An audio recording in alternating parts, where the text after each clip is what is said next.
Rebel Canners teaching all kinds of food preservation, especially the old ways. Welcome back, Rebel Canners, for another episode.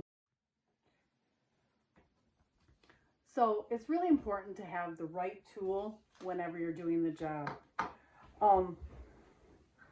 I know I've tried to do construction projects and crafty projects, and I just didn't have the right tool, and I've tried to substitute a tool, and it just doesn't work right. Well, the same thing is true of canning. So when you're canning, you need a big funnel, not a small funnel like this, because you need to be able to get things into your jar. And the whole purpose of the funnel is to protect the edge of your jar. Let me see here if I have a jar. So when you use a canning funnel, food goes easily into the jar, but the rim is protected, and therefore it helps you to form a really good seal.